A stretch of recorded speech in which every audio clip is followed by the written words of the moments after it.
Hello, it's Claire from Come Back Brighter. I'm just going to do the next video in the series of what to expect when you go no contact. And I'm going to talk today about the smear campaign. And if the screen wobbles or anything, my cat's here with me at the moment. She can't leave me alone at the moment because we've been away and we've just come back. So I'm sorry about that in advance for how she gets in on the video. So now, when you've been through narcissistic abuse, there's like part of the kind of process is realizing that there have been lies that have been told about you. Okay. And I think what happens is like maybe somebody says something or somebody reacts in a certain way, and it's like the penny drops and you realize that the narcissist or someone around the narcissist has been telling lies about you. And I mean, that's just another like layer of the betrayal that is something to process. And I don't want to take away from that because it's a huge betrayal when you realize that lies are being told about you. But I think the kind of, whilst you're going through the healing process, it can become like a part of it that you feel that you need justice. Okay, so I've done a video about the feelings of injustice after narcissistic abuse. And part of this is the smear campaign that's waged against you. And I think the way that we tend to think is that it's kind of like just a one-off, okay? And it might be when you've gone no contact that someone says something to you and you think, oh, that lie's been told about me because I've gone no contact, okay? And it might not be like a conscious thought like that, but it's like, oh, this is only a recent thing. But the thing I really want you to understand with the smear campaign is that this is something that's gone on for years. And if this is with like a narcissistic partner, it would have got this, the smear campaign would have started against you when you were looking viable as a possible partner. Okay, so not even when you started seeing each other properly or when the relationship started, the smear campaign would have started before that. And when it comes to narcissistic parents, the smear campaign starts from birth. Okay, it starts from birth. And I've spoken to lots of clients about this, and I think that what the thing to really realize about the smear campaign is this is something that's gone on for years. Okay, this is not just a one-off lie. And the terrible thing about that is that this is a campaign. It's a campaign against you from someone who you think or thought loved and cared about you. They have systematically over the years torn your character to shreds in front of other people. And this is deliberately and on purpose. Okay. And narcissists do this because what they want to do is they want to like protect themselves if you ever reveal their abuse to anybody. So they'll get these stories and these lies in with people before you have an opportunity to realize that you're being abused and before you get a chance to reveal it. So you've like been discredited, like potentially for decades before you even realize what you're going through. And ultimately, this is what makes it so impossible to counteract, because it's been something that has been done systematically over a period of years. But the other thing I really want to mention, and this is really, really important, is that people have chosen to believe those lies about you. People have chosen to believe those lies about you. So, and to be fair, so, like in some cases, like the lies might be told about you before you meet these people. Okay, so you're already like on the back foot and you don't even realize it. You've already been discredited subtly and undermined subtly by the narcissist before they have a chance to meet you, before they have a chance to make their own decision about you. And that's how the narcissist wants people, because what they want is they want people to be looking at you through the filter of their lies. And then your behaviors can be twisted or can be like honed in on if they're feeding those lies. Now, sometimes these smear campaigns will be set up around something that is true, okay? But this will be something that will be blown out of all proportion, okay?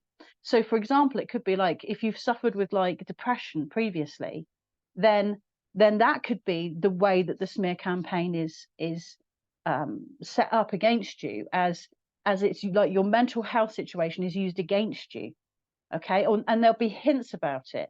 They may not actually outright come out and say things, but they'll hint about it. And it will never be done with any care or compassion. It will be, oh, you know, in fact, it will be so that the person feels sorry for the narcissist. That the poor narcissist is putting up with your terrible behavior. So it will always be something like mental health issues. It could be something to do with like drink, or it could be something to do with drugs, or it could be any sort of kind of addiction. Anything that the narcissist can use against you, they will do.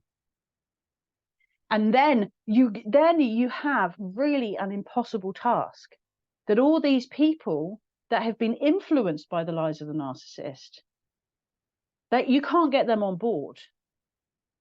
They won't see the truth about you, because their like judgment of you, if you like, has already been clouded by what the narcissist has told them. So I'll give you an example, okay, in my life. Now this is a story that came out when I had my son, and I was 32 when I had my son. And my mum told me that she breastfed me up until I was about a year old, and in fact until I got my first two. And she told me that she breastfed me until I bit her. Okay, apparently I bit her when she was feeding me, and she looked at me and I smiled. Okay, now that's what she told me. Now I probably smiled because I was getting her attention, but the way she perceived it was, I smiled because I'd hurt her. And this was when I was a year old. So that was the foundation of the smear campaign of my mother. Now, this is what she told other people. She would have told other people this at the time, okay? And then after that, she might have told people, well, and then that's like the foundation of it, okay? Because then when I was 14, she told everybody that I laughed when my grandmother fell over and broke her arm. And I don't believe that. I don't believe that about myself. Or if I had laughed, it would have been because I thought she was mucking about, you know, playing about, having a joke. And unfortunately, what happened was my grandmother broke her arm, went into hospital, and she never came out again. So this was, and I heard my mum telling people this story. So when you, and then I realized that, then when I pieced together this whole thing about me biting her apparently when I was a year old, and then the 14-year-old thing, I think there's got to be lies in between that time that she's used and distorted to feed her story about me. Okay, this is her story about me, that I'm a vindictive, hurtful little bitch, really, is the story. And the sad thing is, I think that a lot of people believe that. A lot of people in my family believe that, even though they spent time with me. I mean, not my immediate family, but like extended family. I think they believed her. And that clouded the way that they saw me. And I think also that anything that my mother was involved in, so she worked at my school, I think that maybe she told the teachers too, so the teachers were on a little bit.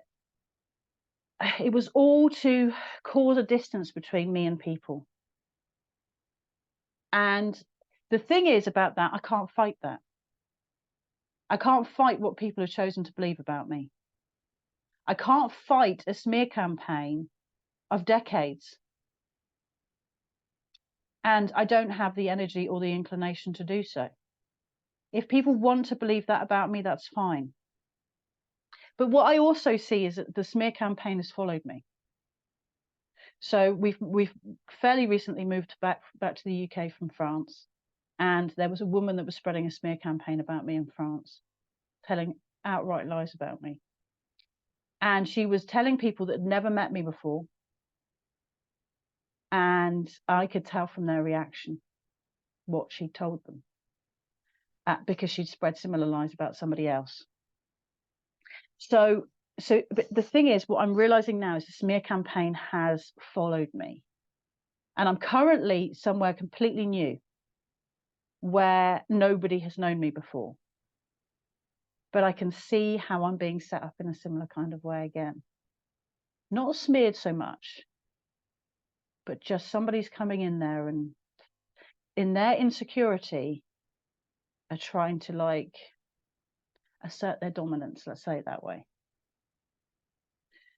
So, and I realize now, sometimes I look back at my life and I think, wow, we moved a lot. We've moved a lot. And every time we've moved to a new town, we've moved to a new place. And I always thought it was because I was looking for somewhere where I belonged. And I think, unfortunately and sadly, in a lot of cases, the reason why we've moved is because the smear campaign has been so strong against me, against us, that we've had to move to start afresh somewhere.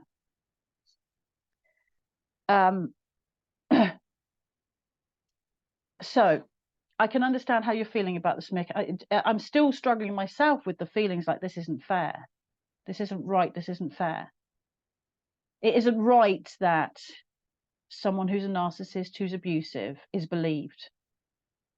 But I'm really slowly realizing there's a very, very few people that really truly recognize the machinations in the minds of a narcissist and realize how toxic and poisonous they are. And because of that, because there's very few people that realize how toxic these people are, they don't see how they're being manipulated. They don't see how they're being controlled by the narcissist. And so they don't see it. They're coming out, they feel sorry for the narcissist. This is particularly the case with covert narcissists.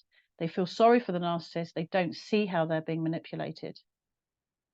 And there are other people who are narcissistic themselves, who relish this whole thing. And there's other people that just, you know, they thrive on the drama. They love it. You know, they're not bothered. They don't care. They have no care or compassion for anybody.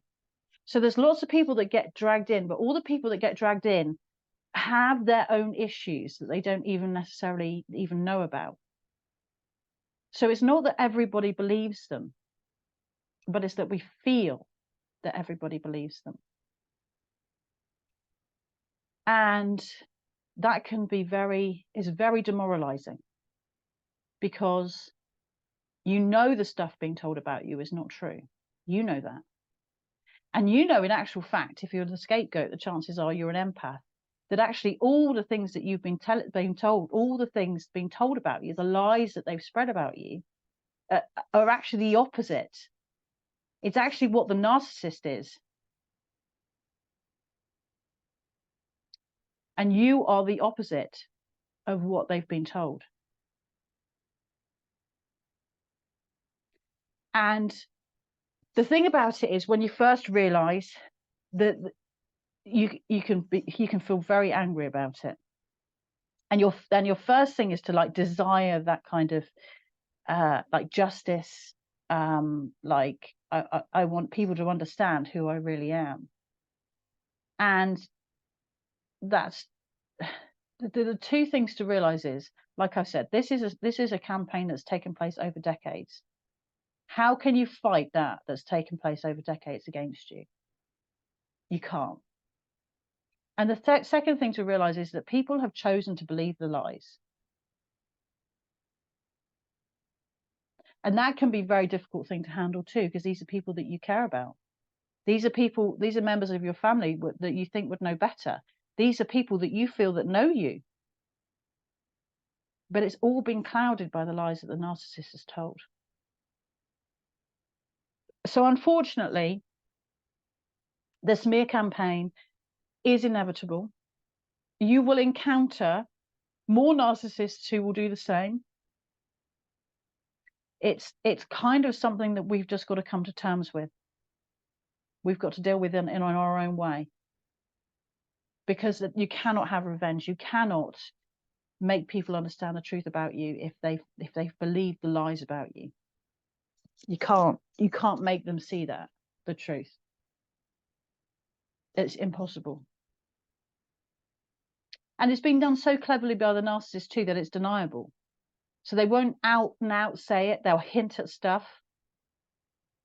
They'll imply stuff. They won't be overt about it, because you've got nothing to like address them with. There's nothing you can say that you said this thing, because it's not about what they say. It's about what they hint at. It's about what they very subtly, like how they manipulate people into thinking. And they can do this with your friends. They can do this with your friends, people that you have a history with, who knew you before this person came into the scene, or who knew you before this person made you their target. They managed to hone in on people's like weak points and use them against their target. They know exactly what they're doing. And it can be devastating. The consequences can be devastating of the smear campaign. But the only way to deal with it is to rise above it and hope that people will see you for who you really are. And because the other thing as well is, like, so much we're focused on like the narcissist and the people that believe them, okay? But there are other people. This is what I'm working through myself at the moment, is that there are the narcissists and the people that they bring around them, okay? These are the people that they can manipulate and control. They will bring them real close. And they'll look like, it will look like everybody. It will look like a lot of people against you. But there will be people that won't be part of that little group. There'll be people that will be standing watching.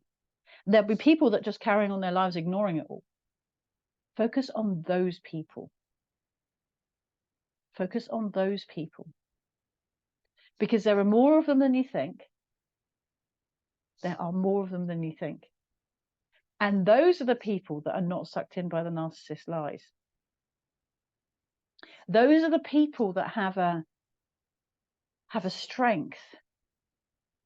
They have a protection that the narcissist can't get through. They can see through the narcissist, and they might not actually realize that's what it is.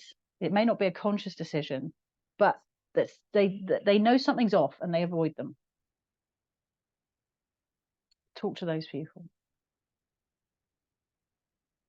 and sit with how you feel. Like, let it out, write it out, go and take a walk, get it out of your body how you're feeling, because this is unfair.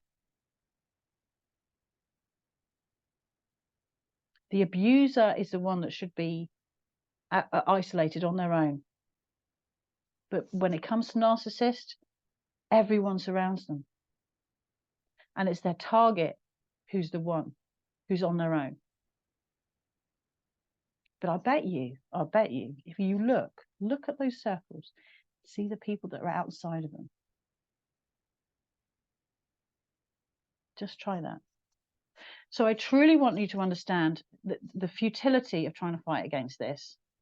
I can understand why you want to. 100%, I've been there myself. I think actually my feelings of revenge were more about the smear campaign and the lies that have been told against me than anything else. That was the worst thing about it, I think. And that's why the feelings of revenge came up for me, and the anger was, how dare you do this? How dare you influence the way that people think about me? But people are complicit in this. And there will be people that have enough experience of you on their own to know that that's not the truth about you. But that's a hard push. That's the difficult one when they've already been told stuff about you. And really, at the end of the day, it's like gossip. So if anyone comes to you and says X, Y, and Z about someone, don't go with it. Be open-minded. That's the smear campaign. Sorry. That's the smear campaign in action. If someone comes to you and gossips about someone when you've only just met them or when you're about to meet them, that's the smear campaign in action. That's a massive red flag for that person coming to you. It's up to you to get to know people. And you decide.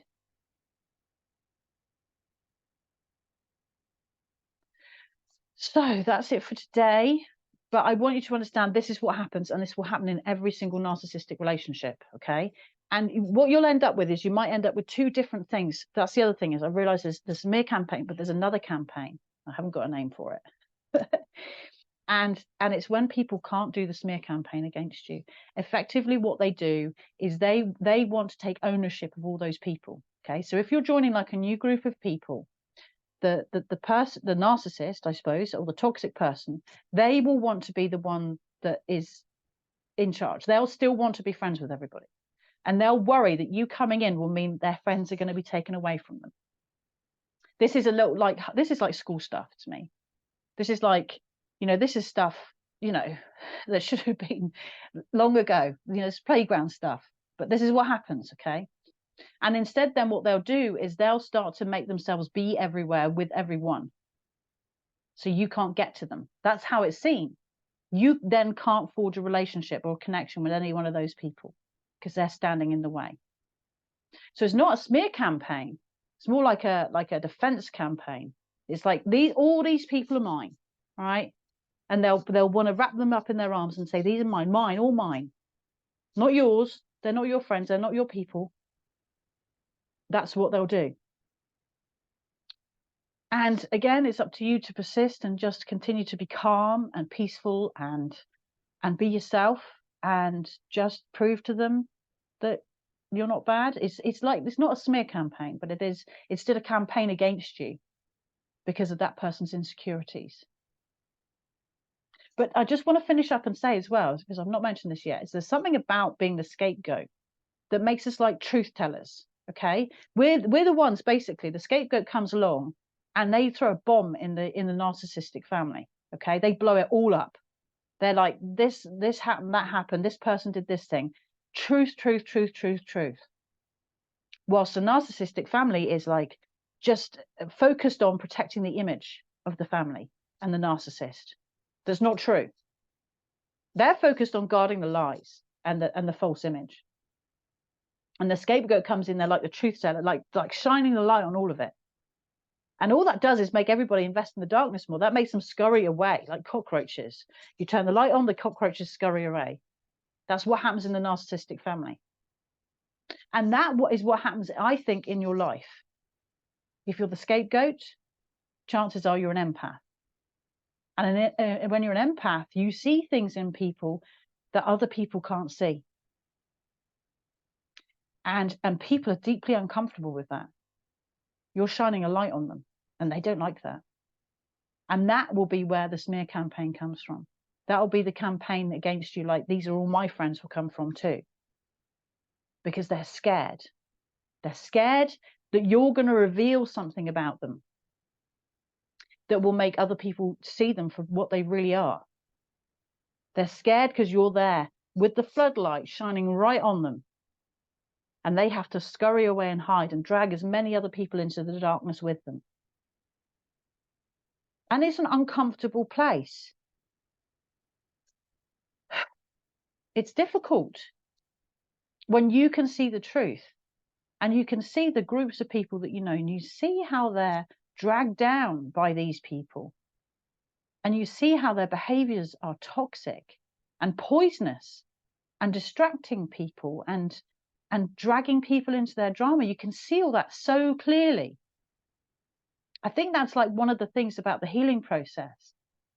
And like when you detoxify yourself from them, okay, when you cut off from like a narcissistic parent or a narcissistic partner and you start to do the healing work, it's like you have this uber sensitivity to toxicity, and it becomes really pleasant to be around. And then there's a part of you that's like, I have to speak out. I can't let this carry on. And it's really hard. It's really hard.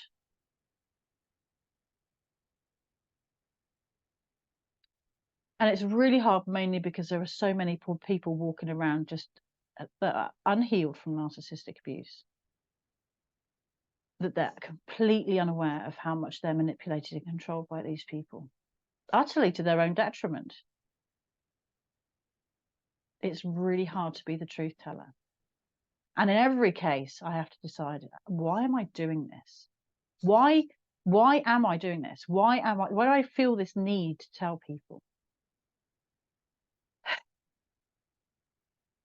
And ultimately, it's because I see the people with the big, beautiful, vulnerable hearts, the empaths of the world, all of that compassion and empathy will be sucked away and thrown away and discarded by the narcissist. And the narcissist then will be jumping up and down for more. I want more. And there will be none left for that person to give to other people. And not only that, not only are like the narcissists like black holes that will just take all the love and attention and compassion and empathy, they will go, they will never be enough for them. These people think they're pouring into them to help them, but it will never help them. And all it will be to that person's detriment. They will have less energy for other things, less energy for other people. They will have their heart broken when the narcissist eventually turns on them. They have invested in the narcissist. They will pour time, energy, finances, love, compassion, care into the narcissist until the narcissist decides there's somebody else who's a better target, that they've not drained that much. Fresh meat. And they will discard that person, and that person will be devastated and heartbroken that everything they've poured in has been a waste of time. It hasn't healed the narcissist. It hasn't helped the narcissist. And then they've got that like deep emotional connection with them. They care, and the narcissist will just move on to the next target. Anyway, I hope that this helps. I think I'm going to carry on doing this series when inspiration comes up. Stuff that you need to know at the beginning of No Contact. This is the stuff I wish I'd known. This is the nitty gritty stuff. One thing on its own, okay, yeah, but when you add it all up together, it makes an awful lot to heal from, but it gives you greater understanding of the true dynamic. So I hope that I'm shining a light for you so that you can see the truth. Because whilst it's like devastating to know that there've been not like a series of smear campaigns waged against me by the people supposed to love me most in the world, by my own family, and then by other people, it's devastating. It is devastating, and it's a process to go through that. However, detoxifying from them, going no contact with people where I can and where it's needed, has brought me so much peace. It has liberated me. And I would endure more smear camp. I could do it all. I would do it all again to be where I am now, and how I feel now, and how different I am as a person now, and how I'm growing and healing through all of this. It's all worth it. Just keep on going. Just keep on going. And if it's really hard, just put one foot in, just take one step. Just do one little thing today. And even if that's just as simple as having a shower, just do that. And then the next day, try to do something else. It's a difficult process. It's a really difficult process coming to terms with all this. And I hope that I'm helping you. So if you've got any suggestions for any other videos that you feel like the topics I've missed about going no contact, anything that you wish that you'd known at the beginning, please let me know. You either comment here or email me, Claire, comebackbrighter@gmail.com. And likewise, if you need my help and support, please feel free to reach out to me. I'm here for you.